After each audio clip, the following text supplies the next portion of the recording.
Hello everyone, welcome to my channel civil engineering Guru. जैसे कि मैंने आपको स्टील रिवाइज करवाई है, अब मैं इसके कुछ क्वेश्चन करवाता हूँ। इसके बाद फिर टेंशन कंप्रेशन और आपका प्लेट गर्डर और उसके बाद आपका जो है प्लास्टिक एनालिसिस फ्लेक्जुअल मेंबर वो बचा हुआ है, वो मैं उसको करवा दूंगा अगले वीडियो में ही। चलिए कुछ क्वेश्चन है वो देखते हैं हम लोग स्टील के। अगर आप मेरे चैनल पहली बार आए तो मेरे चैनल को सब्सक्राइब कर दें, जिससे मुझे मोटिवेशन मिले और आपके लिए अच्छे से अच्छा वीडियो बना के लेके आता रहूँ। पहला क्वेश्चन है आपका, the main advantage of steel member. जो मेन एडवांटेज स्टील मेंबर का होता है वो क्या होता है आपका, high strength and long life होती है उसकी। जो इसके बाद अगला क्वेश्चन है आपका, weight of steel. Weight of steel जो है आपको पता है, डेंसिटी ऑफ स्टील कितनी होती है आपकी 7850 kg पर मीटर क्यूब होती है। इसमें पूछा है पर क्यूबिक मीटर आपका वेट कितना होगा, तो 7900 हो जाएगा आपका। स्ट्रक्चर क्या करता है आपका, mean transferring forces and movement दोनों को वो बियर करता है, ये बात आपको याद रखनी है। The van width and thickness of structure are small. अगर आपका विथ और थिकनेस स्ट्रक्चर का अगर स्मॉल है लेंथ के कंपेयर में, तो उसको हम लोग वन डायमेंशनल कहते हैं। The structure made of rigid curved surface, काफ़ी इंपॉर्टेंट क्वेश्चन है और एग्जाम में आया हुआ है ये। जो रिजिड कर्व सरफेस होती है स्ट्रक्चर की, उसको हम लोग सेल स्ट्रक्चर कहते हैं। स्टड्स क्या होता है, कंप्रेशन मेंबर। देखिए जो कॉलम होता है वो भी एक कंप्रेशन मेंबर होता है। कॉलम फेल होता है बकलिंग में और स्टड फेल होता है किसमें, क्रशिंग में। और दूसरी बात, एक इन दोनों में डिफरेंस क्या होता है, जो आपको पता है कॉलम बकलिंग में फेल होता है उसको वो किस पे डिपेंड करता है, मिनिमम रेडियस ऑफ जायरेशन पे। L effective length is equal to क्या होता है, रेडियस ऑफ जायरेशन, जिससे हम लोग निकाल लेते हैं आई इजिकल टू ए के स्क्वायर। अब जो टेंशन जो कंप्रेशन होता है वो कैसे एक्ट करता है, जो कंप्रेसिव फोर्स हमेशा इस तरीके से एक्ट करता है, और जो टेंशन फोर्स होता है वो हमेशा टेंशनली एक्ट करता है, टेंसाइल फोर्स लगता है उस पर, एक दूसरे के अपोजिट लगता है, वो एक दूसरे के नियरर लगता है। अब जो टेंशन मेंबर होते हैं वो आपके प्लेट्स होते हैं, गर्दर होते हैं, एंगल सेक्शंस होते हैं, टाई मेंबर्स होते हैं, वो सब आपके क्या होते हैं, टेंशन मेंबर होते हैं। टाई क्या है आपका, टेंशन मेंबर है। डेंसिटी ऑफ स्टील है 7850 kg पर मीटर क्यूब होता है।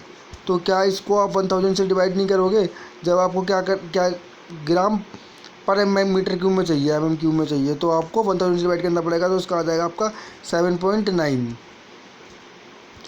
Tensile strength of steel, mild steel के लिए हमारा कितना होता है, 4200 से 5400 kg पर सेंटीमीटर स्क्वायर होता है।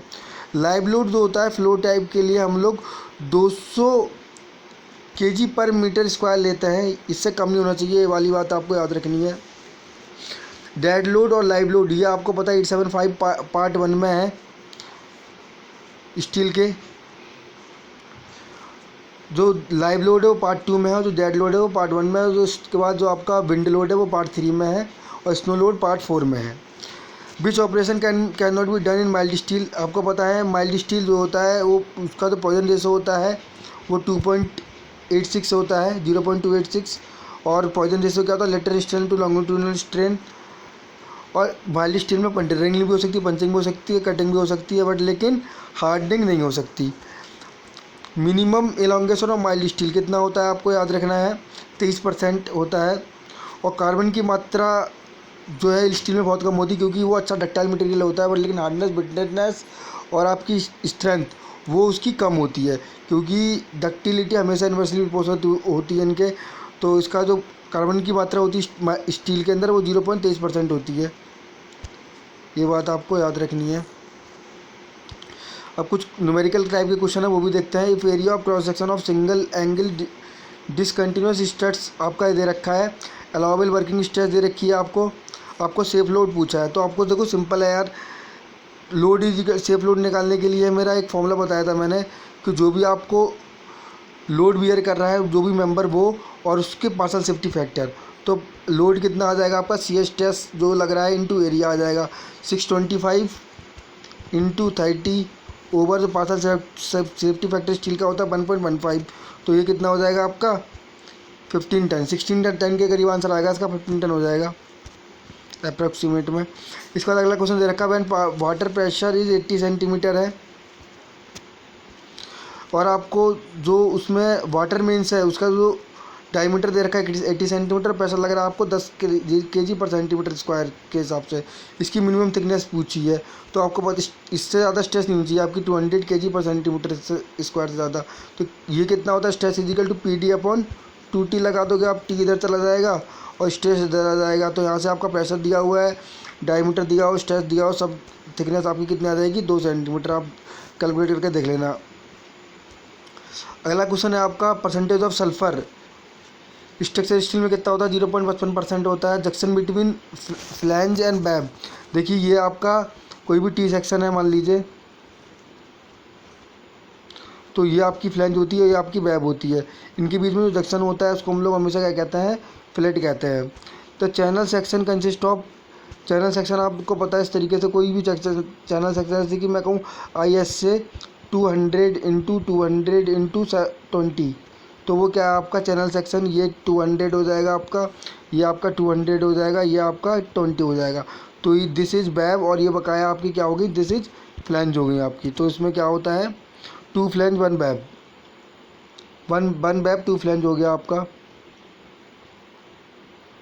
इसका था piece of round steel fault, जो कोई भी आपका राउंड स्टील पीस है उसको आप दूसरे स्टील से कनेक्ट करने के लिए आप किसका यूज़ करते हो, रिविट का यूज़ करते हो। ये बात आपको याद रखनी है। साइज ऑफ रिविट, देखो रिविट क्या होता है, इस तरीके से मेरा रिविट होता है परमानेंट, ये एक परमानेंट फास्टनर मेंबर होता है। तो इसका जी, इसको हम लोग कहते हैं, ये जो पार्ट होता है दिस इज सैंक, डायमीटर सैंक, और ये आपका क्या होता है स्नैप हेड होता है।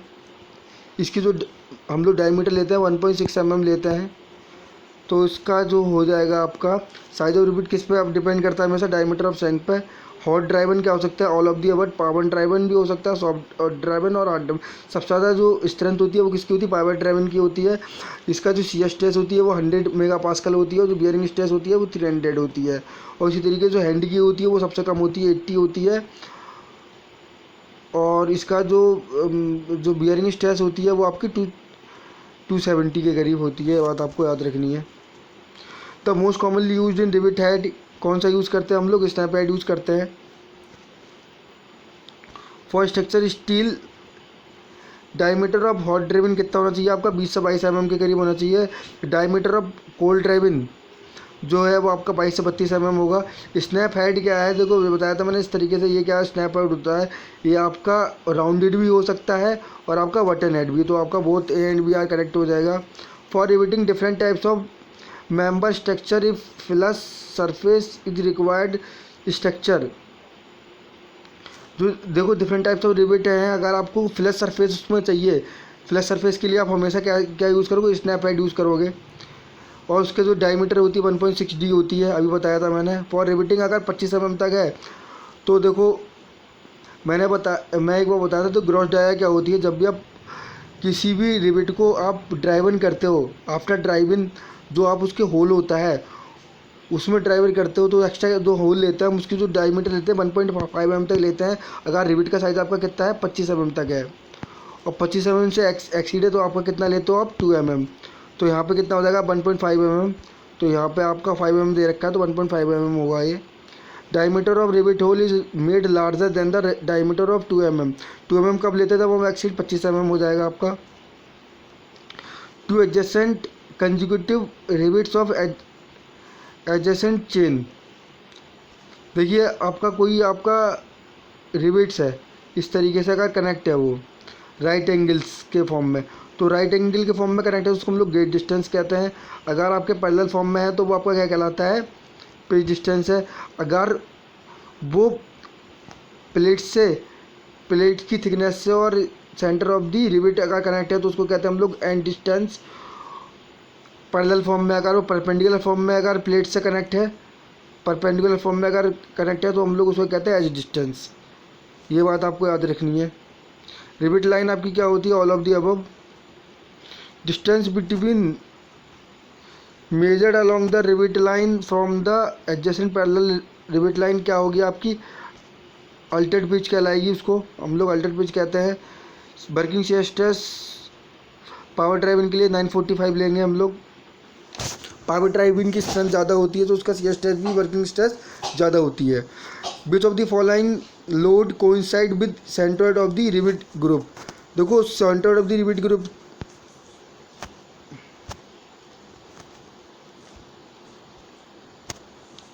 Centre of the rivet group से मतलब जो सेंटर ऑफ ग्रेविटी से अगर कोई भी मेरा रिवेट क्रैक होता है तो उसको हम लोग क्या कहते हैं, शियर कहते हैं। और अगर परपेंडिकुलर फॉर्म में अगर वो क्रैक हो रहा है या उसमें कुछ फेलियर आ रहा है तो वो आपका कहलाता है टेंशन। तो इसका आंसर क्या हो जाएगा आपका, शियर फेलियर कहलाएगा। Coincide with centroid, centre of gravity से हो रहा है तो आपका shear. Pitch of taking rivets उसकी 32 लेते हैं या फिर हम लोग 1000 mm लेते हैं फॉर डबल एंगल्स के लिए। ये बात आपको connected to back and acting tension. The maximum shear stress steel member, maximum shear stress steel member के अंदर कितना लेंगे हम लोग, वो होता है आपका 0.45। और जो उसमें स्ट्रेस होता है मैक्सिमम, सॉरी जो स्ट्रेस होगा सिर्फ शियर स्ट्रेस वो 0.45 और जो बेंडिंग स्ट्रेस होगा 0.66। और एक्सियल और कंप्रेशन जो स्ट्रेस होता है वो आपको पता है कितना होता है, 0.60 F/। ये बात आपको याद रखनी है। बियरिंग स्ट्रेस क्या होता है आपका, net area projected area, net projected area of contact, ये हो जाएगा आपका। The cylinder ratio of compression member of effective length. Cylinder ratio क्या होता है कंप्रेशन मेंबर का, किस पे डिपेंड करता है। देखो सिलेंडर रेशियो क्या होता है आपका, I=A² से हम लोग निकालते हैं, जिसको सिलेंडर रेशियो क्या होगा आपका I/A हो जाएगा। ये L इफेक्टिव ओवर मेरा क्या होता है फॉर्मूला, R मिनिमम जो होता है वो आपका सिलेंडर रेशियो होता है, जिसको हम लोग लैम्डा कहते हैं और ये अंडर रूट में होता है। तो ये किस पे डिपेंड करता है आपका, मिनिमम रेडियस ऑफ डायरेक्शन पे डिपेंड करता है। ये plate girder vertical stiffener, vertical stiffener और when the ratio of the clear depth of the thickness कितना होगा आपका, इससे किससे ज़्यादा एक्सीड नहीं होनी चाहिए कि 0.85 से ज़्यादा नहीं होनी चाहिए आपकी। ये बात आपको याद रखनी है।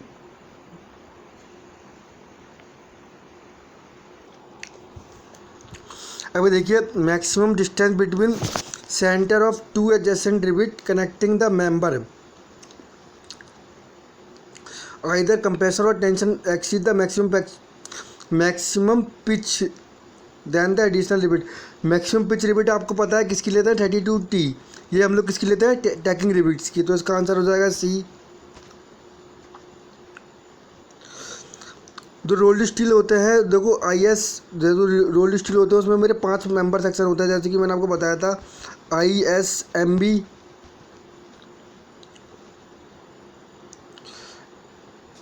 इंडियन स्टैंडर्ड, और आपका होता है ISW।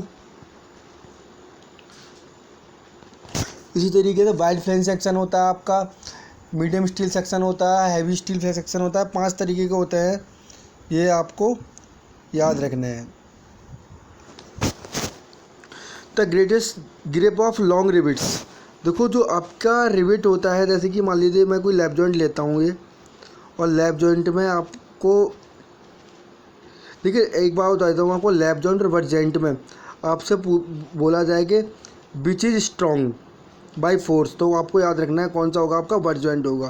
क्योंकि इसका जो फोर्स हो रहा है वो आपका सेम डायरेक्शन मार रहा है, इसमें जो फोर्स लग रहा है वो आपका दोनों एक्सिस के अलग अलग लग रहा है। जो सेम एक्सिस सेंट्रोइड के एक्शन में जो फोर्स लगता है जिस पर, तो उसका जो स्ट्रेंथ होता है वो ज़्यादा होता है। Greatest grip of long rivet वो आपको क्या होगा, 8D। तो मैंने बताया आपको जो ये आपका जैसे कि लैप जॉइंट है यहाँ पे, तो ये जो डिस्टेंस होती है इसको हम ग्रिप लेंथ कहते हैं। और जो हमारा जो अगर हम लोग लिमिट स्टेट की बात करेंगे, डिज़ाइन की बात करेंगे, तो 5D से ज़्यादा नहीं होनी चाहिए ग्रिप लेंथ। और आप अगर वर्किंग स्ट्रेस की तो आपका 8D से ज़्यादा नहीं होनी चाहिए। 8D क्या diameter of the rivet hole है।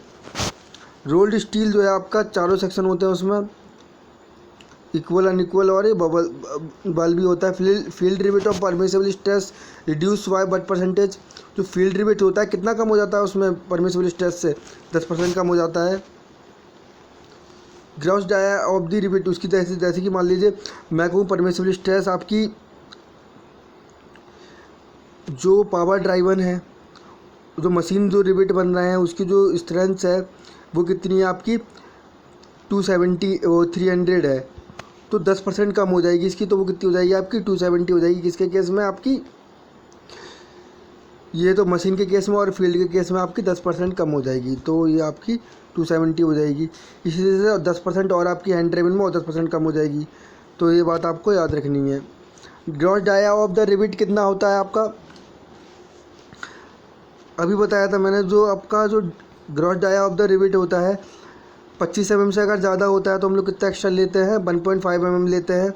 तो जो ग्रॉस डाया होता है, जो rivet of the nominal rivet होती है प्लस एक्स्ट्रा, दो ड्राइवन करने के बाद मेरा बनता है, तो इसको हम लोग बी हो जाएगा इसका आंसर।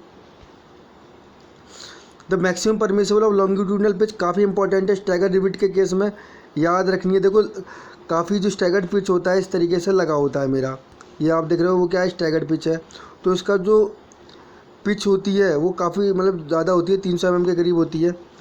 इसके बाद आपका पूछा है बियरिंग स्ट्रेस। बियरिंग स्ट्रेस आपको पता है N/D/T, और आपका इसको कहते हैं हम लोग टेंशन वो टीयरिंग स्ट्रेस, और जो आपका शियरिंग स्ट्रेस होता है वो क्या होता है π/4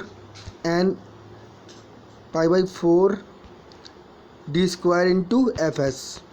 ये बात मैंने सारी बता चुका हूँ आपको। The ratio of the yield stress power driven permissible bearing stress of the mild steel पूछा है।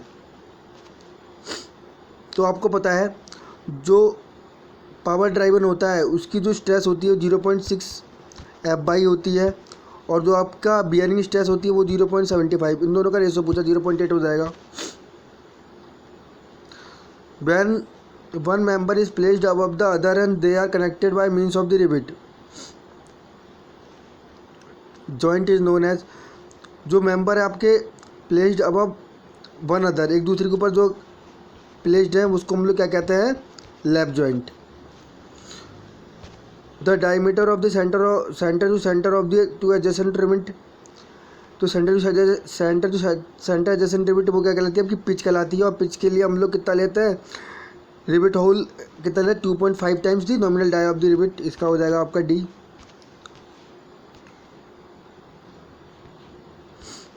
अगला क्वेश्चन है द रिवेटेड जॉइंट में एक्सपीरियंस सारे तरीके के फेलियर होते हैं, उसमें शियर बियर टियर तभी हम निकालते हैं, आपको याद रखना है। When two member of a structure are joint by rivet in the form of lap joint, तो उसमें भी हमारे कौन से होंगे, ऑल टाइप के फेलियर होंगे, अभी बताया मैंने। As compare to chain riveting, diamond riveting, और आपका चेन रिवेटिंग और डायमंड रिवेटिंग में क्या होता है, इस तरीके से अगर आपकी रिवेटिंग हो रही है प्लेट के अंदर तो हमारी चेन रिवेटिंग है। डायमंड रिवेटिंग आपकी किस तरीके से, इस तरीके से हो रही है आपकी, तो आपका क्या हो जाएगा, आपका width of the plate required less, बिल्कुल सही। सेविंग द मटेरियल एफिशिएंसी, तो this was all option are correct. Member is subjected to compression member, तो मैक्सिमम पिच कितने लेते हैं हम 12T, और अगर टेंशन मेंबर हो तो आपका 12T या 200 mm, इन दोनों से जो भी कम होगा वो लेंगे। टेंशन के केस में हम लोग कितनी लेते हैं 16T, 10% ज़्यादा है, या फिर आपकी 300 mm, ये बात आपको याद रखनी है।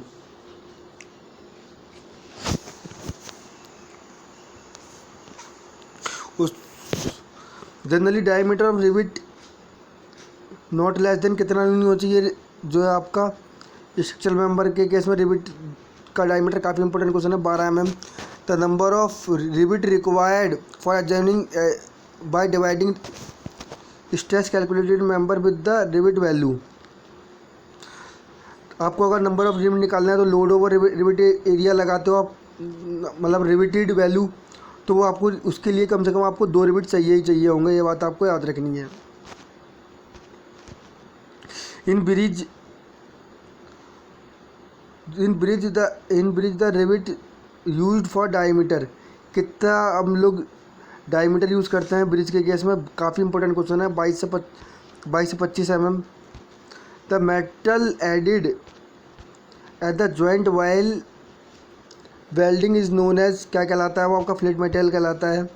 When the welding metal between the metal is done in plastic stage, कोई वेल्डिंग है आप उस वेल्डिंग मेटल के बीच में अगर आप उसमें आप प्लास्टिक स्टेज आप अप्लाई कर रहे हो, एक्चुअली प्रेशर अप्लाई कर रहे हो, तो वो वाली वेल्डिंग आपकी कहलाती है प्रेशर वेल्डिंग, काफ़ी इम्पोर्टेंट है।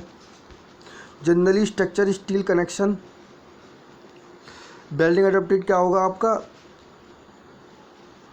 जनरली जो स्टील होता है उसमें हम लोग मेटल आर्क वेल्डिंग का यूज़ करते हैं।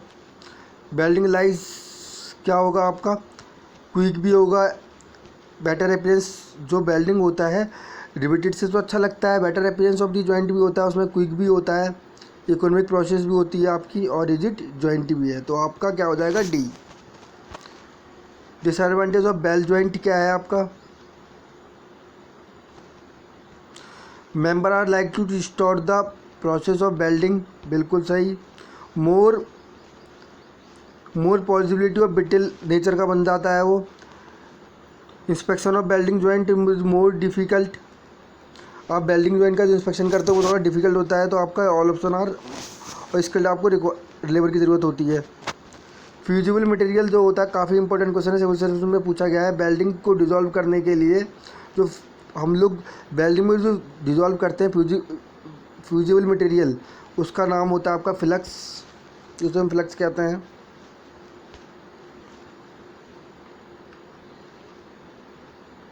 The coating on wires to be used as electrodes is done as, क्या होगा आपका ऑल ऑप्शन करेक्ट हो जाएगा। Stabilise the arc and AC current भी होगा आपका, सारे हो जाएंगे इसमें। As compare to riveting, welding preferred as, सब साइलेंट प्रोसेस भी होता है ये वेल्डिंग, क्या वेल्डिंग साइलेंट प्रोसेस होता है, रिवेटेड तो साइलेंट ही होगा। मोर इकोनॉमिकल होगा आपका और more efficiency, all option are correct. Automatic welding जो है वो आपका क्या होगा, simple wire without coating and surrounded metal with inner gases, power flux अभी देखा ही आपने। ऑटोमेटिक वेल्डिंग में हम लोग क्या यूज़ करते हैं, पावर फ्लक्स और कोटिंग मटेरियल का यूज़ करते हैं। Under fatigue stresses then the welded joint are compare to riveting, जो फटीग स्ट्रेस किस में जल्दी आएगा आपका, compare to riveting joint earlier आता है, ये बात आपको याद रखनी है वेल्डेड में। As compare to welding, riveting is preferred. Construction maintenance, easy inspection, riveted joint, तो ऑल ऑप्शन आर करेक्ट हो जाएगा। अच्छा, इसमें पूछा है which of the following does not describe बेल टाइप, देखो अपना वट आपका बेल टाइप है, ये भी प्लग भी है, और आपका जिगजैग में पूछा कौन सा नहीं है, तो आपका जिगजैग नहीं है सॉरी, और लैब भी है आपका। The type of weld for joining two surfaces approximately right angles to each other, कोई एंगल है अगर राइट एंगल्स में अगर वो जुड़ रहा है वो, तो वो वेल्ड कौन सा कहलाता है आपका, तो वो आपका कहलाता है डबल बी ग्रुप। ये मैं आपको दिखा देता हूँ, और ये आपका स्क्वायर ग्रुप होता है, ये आपका बेवल ग्रुप होता है, ये डबल बी ग्रुप होता है, ये वाला डबल बी ग्रुप होता है आपका, और आपका सिर्फ बी ग्रुप होता है। देख रहे हैं आप, यू ग्रुप होता है, जे ग्रुप होता है, इस तरीके से आप देख लीजिएगा।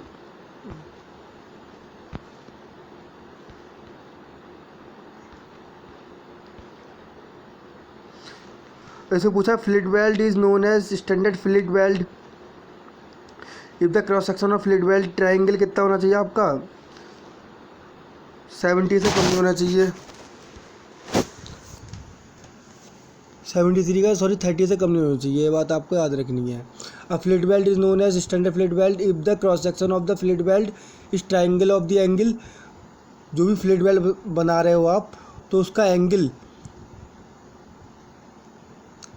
कितना होगा आपका, 30 डिग्री के करीब होना ही चाहिए। 71 के बाद अगला देखते हैं हम लोग। The minimum size of the single run flat weld of plate thickness of 10 mm दे रखा है आपका, तो minimum size of single run flat कितना लोगे आप, बताइए इसका, 3 mm लोगे आप, ये बात याद रखनी है। फ्लैट वेल्ड को जो एंगल ऑफ फ्यूजन होता है वो आपका कितना 60 से 120 डिग्री के करीब होता है, उसी पे आपका के कांस्टेंट जो होता है और साइज ऑफ द बेल्ट वो आपका डिपेंड करता है। थिकनेस ऑफ दी, अगर फिलेट बेल्ट निकालना है तो हम लोगों को फॉर्मूला पता होना चाहिए। थिकनेस इज इक्वल टू के साइज ऑफ द बेल्ट। और काई के, इसमें जो साइज ऑफ दी जो के होता है वो क्या होता है, जैसे 60 से 90 है कि बीच में है, अगर एंगल आपका तो 0.7 लेते हैं। फिर इस तरीके से हमारा कम होता रहा है 0.65 0.60, ये 5 कम होता रहता है और एंगल बढ़ता रहता है। इसके बाद देखेंगे हम लोग when structural member expose to atmosphere, उसको हम लोग क्या कहते हैं, expose to most unsuitable type of welding. वो आपकी कौन सी वेल्डिंग कहलाती है, इंटरमीडिएट फ्लिट वेल्डिंग कहलाती है, जो कि मेरे एटमॉस्फेयर में थोड़ी सी बेकार हो जाती है वो। तो इसका आंसर हो जाएगा C. The size of fillet weld, अभी बताया मैंने किस पर डिपेंड करेगा, थ्रो थिकनेस पर डिपेंड करता है वो मेरा साइज ऑफ फ्लिट वेल्ड। देखो ये इस तरीके से कोई भी आपका बेल्ट है, तो ये जो हम आपकी जो वेल्ड हो रहा है इसको हम लोग क्या कहते हैं, ये आपका कहलाता है थ्रो थिकनेस, है ना। ये याद रखना आपको, जो उसका मिनिमम साइज होता है, मिनिमम डायमेंशन होती है, उसको हम लोग इफेक्टिव थ्रो थिकनेस कहते हैं। Effective length of the flat weld क्या होता है, वो total length minus 2 minus belt of the size होता है, इसका बी हो जाएगा। The effective length of the intermediate belt thickness of the inner part कितना होना चाहिए, 4 टाइम्स होना चाहिए। 78 का बताइए आप। सिंगल लेसिंग सिस्टम अपोजिट, देखिए मैंने अभी लेसिंग पढ़ाया ही नहीं है आपको, ये लेसिंग कॉलम में पढ़ाऊंगा इसको, इसका आंसर बता देता हूँ मैं आपको, 4 हो जाएगा। लेसिंग बता देता हूँ मैं इस तरीके से, आपको कोई भी मेंबर को जोड़ने के लिए, 2 कॉलम को जोड़ने के लिए हम लोग लेसिंग्स का यूज़ करते हैं। Which when the effect of member wind और earthquake load into account design of rivet connection, permissible stress कितना होना चाहिए आपके विंड और अर्थक्वेक के लिए, ये बताया हुआ है मैंने क्वेश्चन। बताइए आप कितना हो जाएगा आपका, 25% हो जाएगा।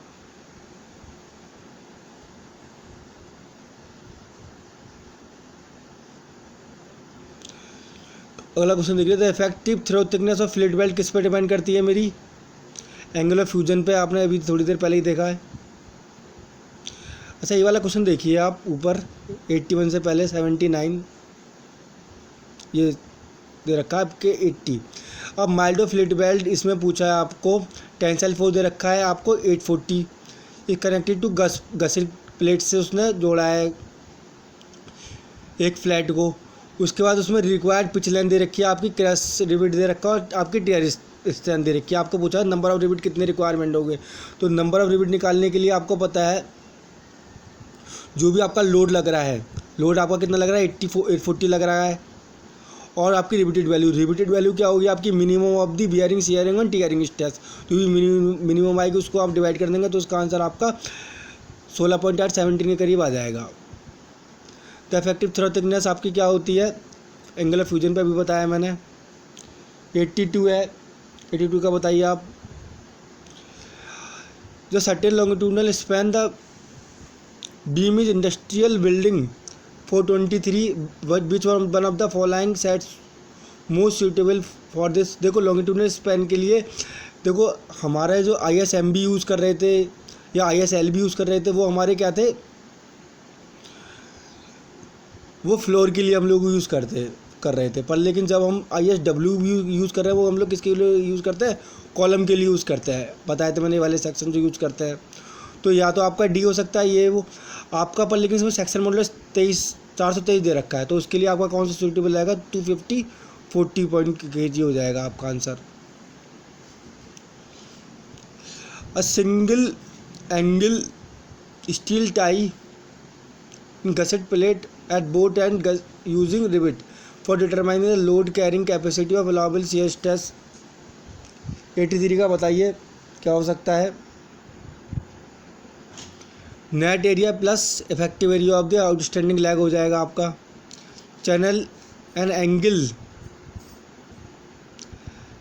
और एंगल ऑफ द कोड steel truss girder bridges are turned outward order to increase, क्या होगा आपका 84 का। रेडियस ऑफ जाइरेशन पर डिपेंड करेगा, ये बात आपको याद रखनी है। जो आपके कोलैप्स लोड होते हैं, ये मैं आपको प्लास्टिक एनालिसिस में बताऊंगा, तो एक बार फिर भी बता देता हूँ मैं तो आपको थोड़ा थोड़ा। जो कोलैप्स लोड होते हैं, अगर आपका कोई भी सिंपली सपोर्टेड है मान लीजिए, तो जो कोलैप्स लोड होगा वो आपका कितना होगा 4 MP/L। अगर इस पर यूडियल लग जाए सिंपली सपोर्टेड पे तो आपका कितना हो जाएगा, इसका डबल हो जाएगा, वो इसका स्क्वायर हो जाएगा 60 MP/L। अगर कोई कैंटिलीवर है, उसका जो कोलैप्सल लोड है, अगर W लग रहा है उस पर लोड, तो वो आपका क्या होगा W 6 MP/L। और अगर आपका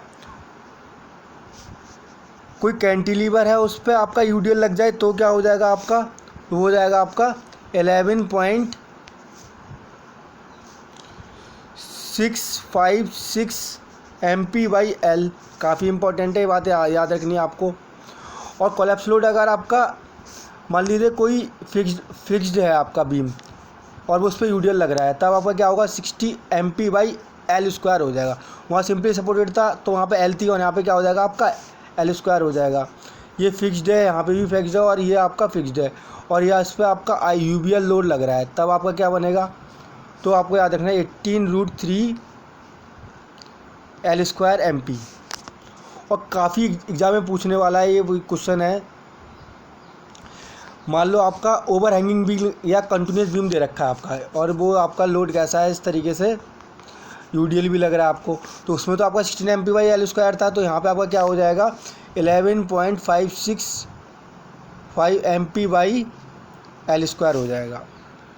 ये प्रॉप कैंटिलीवर के बीम में जो है सिर्फ L होता है और यहाँ पे आपका L स्क्वायर हो जाएगा। काफ़ी इंपॉर्टेंट है, इसका क्या हो जाएगा आपका 6 MP/L। इस तरीके से अगला क्वेश्चन देखिए आप। टीयरिंग स्ट्रेस किस पे डिपेंड करती है मेरी, टी ये फॉर्मूला है, देखा हुआ है आपने। बीच ऑफ दी फॉलोइंग, जो आपकी टी आपका दे रखा है, इसमें सारी चीज़ें दे रखी हैं। थिकनेस के, साइज ऑफ दी बेल्ट होता है आपका निकालने के लिए, के एंगल कितना दे रखा है आपका 75, तो कितना हो जाएगा 0.7 दे रखी है उसकी वैल्यू, के की वैल्यू। और आपका जो साइज़ कितना दे रखा है 70/42, कितना हो जाएगा 4.2 हो जाएगा इसका answer. For compression member double angle section unequal preferred to equal angles, क्या होगा आपका 92 का, सोचिए, lead to value of minus radius of gyration हो जाएगा आपका। तो स्लॉट वेल्डिंग आपको पता है कि कोई भी आपकी गसेट प्लेट है उसमें हम लोग कोई प्लेट उसको उसमें इस तरीके से जोड़ते हैं, उसका कुछ पार्ट जो है काट के हम उसमें जोड़ते हैं, तो उसकी जो बैब होता है, दिस इज बैब होता है, उसका जो साइज़ होता है वो 3 टाइम्स होता है थिकनेस ऑफ दी, और 25 mm से कम नहीं होना चाहिए। एज़ पर 60 से 90 डिग्री अभी बताया मैंने 0.7 हो जाएगा आपका। Size of penetration belt plate, जो प्लेट बेल्ट है वो कितना होगा, काफ़ी इंपॉर्टेंट क्वेश्चन है। 2.4 mm लेते हैं आपका। Size of deep penetration flat belt के लिए कितना हो सकता है, मिनिमम लेग लेंथ के लिए 2.4 mm। The effective length of flat belt क्या होगा आपका 4 टाइम्स हो जाएगा, हमेशा याद रखना है। जिस तरीके से ये आपका कोई स्लॉट वेल्डिंग कर रहे हो आप, उसमें जो आपका साइज होगा वो कितना होगा 4 टाइम्स होगा। The effective length of fillet weld ये हो गया, ये भी आपका 4 टाइम्स होगा। The structure member compressive force direction parallel to longitudinal, any of the above हो जाएगा। स्ट्रक्चर मेंबर क्या बताया था मैंने, कंप्रेशन मेंबर होता है, compression direction perpendicular to longitudinal force. आपका 900 का क्या हो जाएगा आपका सी हो जाएगा। ये